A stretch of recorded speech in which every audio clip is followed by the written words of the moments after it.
Hi, and welcome everybody who is interested in learning with me about internet connection. Now, a lot of things I don't understand about internet connection. I need to clear this up, so I'm going to read the text from Wikipedia. I've got it in front of me. I'm going to read a long text, and I'll try to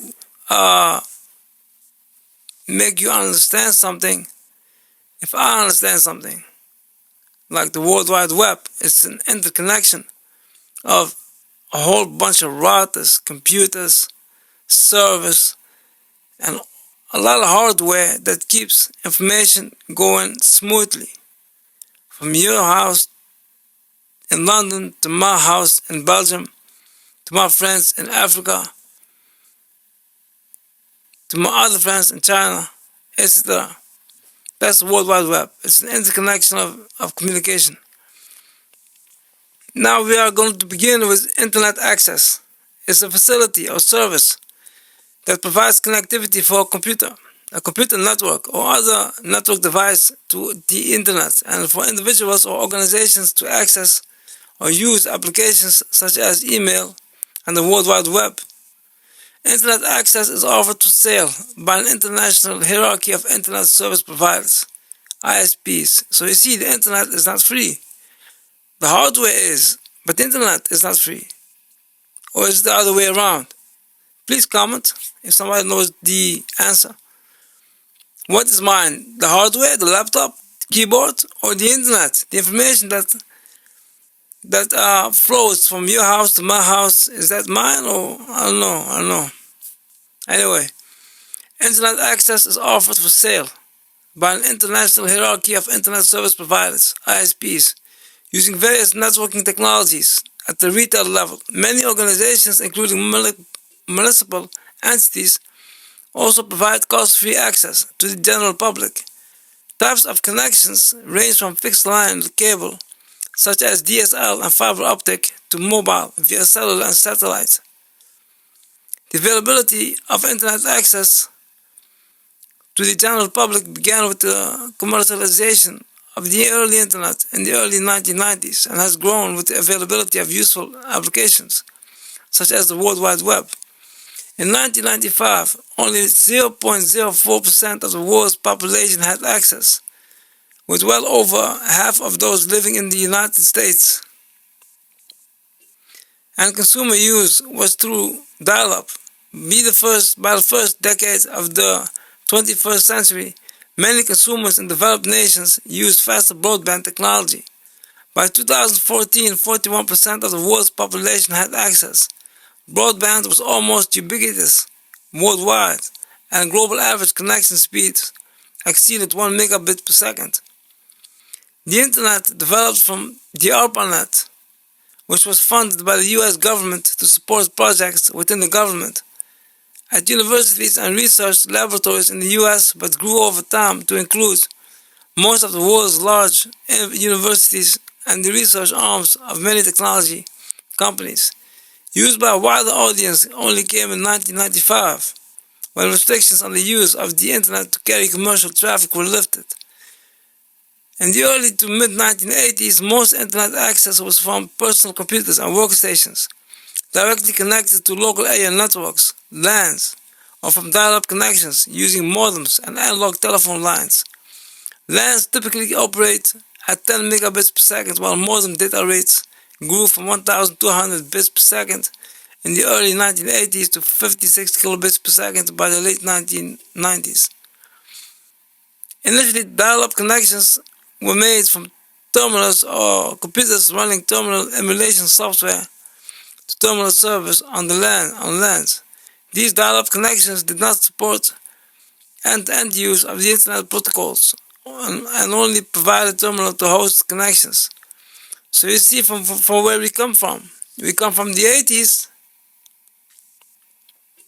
There was internet access from personal computers and workstations, or from dial-up connections using modems and analog telephone lines. But it grew. It started at if I can read right, if I can see it right, it started from 10 megabits per second, while modern data rates grew from 1,200 bits per second in the early 1980s to 50 kilobits per second in the late 1990s. So you got 10 years. In 10 years, they swifted from 1,200 bits per second to 56 kilobits per second. Now that's the growth. That's great. Let's move on. The introduction of network access service supporting the serial LAN Internet Protocol, and later the point-to-point protocol, triple P, extended the Internet protocols and made the full range of Internet services available to dial-up users, although slower due to the lower data rate available using dial-up. An important factor in the rapid rise of Internet access speed has been advances in MOSFET, MOS transistor technology. The MOSFET, I'm talking about MOSFET, I think, in one of my videos. Go check it out. It's in the playlist of electronics. I got a lot of playlists. Check it out. There's a lot of content in there. I got over 1,000 videos. You can swim in there. The MOSFET, invented at Bell Labs between 1955 and 1960, following Coates' discoveries, is the building block of the Internet telecommunications network. The laser, originally demonstrated by Coates in 1960, was adopted for MOS, light wave, systems around 1980, which led to exponential growth of the Internet bandwidth. Continuous MOSFET scaling has since led to online bandwidth doubling every 18 months. Coates' law, which is related to Moore's law, with the bandwidth of telecommunications networks rising from bits per second to terabits per second. Well, that's a great shift. Broadband Internet access, often shortened to just broadband, is simply defined as Internet access that is always on and faster than the traditional dial-up access, and so covers a wide range of technologies. The core of these broadband Internet technologies are complementary MOS, CMOS digital circuits, the speed capabilities of which were extended with innovative design techniques. Broadband connections are typically made using a computer built-in Ethernet networking capabilities, or by just using an NIC expansion card. We did not have those expansion cards. Those are old-timers now, I think. I remember those expansion cards back in the days when I was a small, young kid. My father used to work with them, but now I don't see them anymore. Now it's done by some other techniques we're about to read about.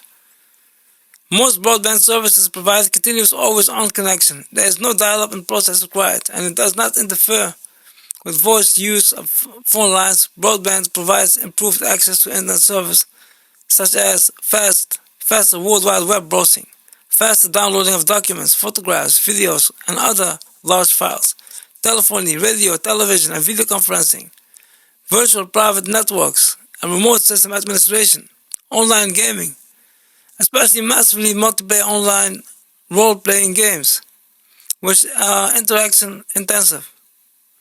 In the 1990s, the National Information Infrastructure Initiative in the US made broadband internet access a public policy issue. In 2000, most internet access to homes was provided using dial-up, while many businesses and schools were using broadband connections. In 2000, there were just under 150 million dial-up subscriptions in the 34 OECD countries, and fewer than 20 million broadband subscriptions. By 2004, broadband had grown and dial-up had declined, so that the number of subscriptions were roughly equal at 130 million each.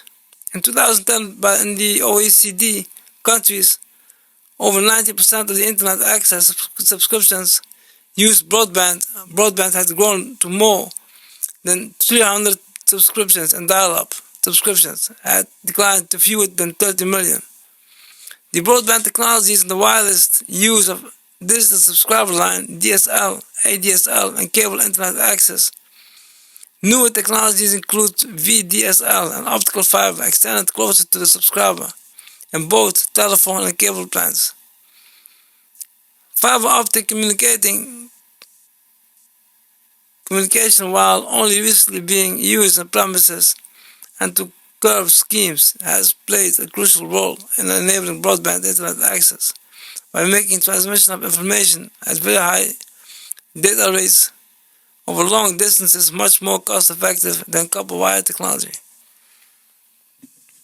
In areas not served by ADSL or cable, some community organizations and local governments are installing Wi-Fi networks.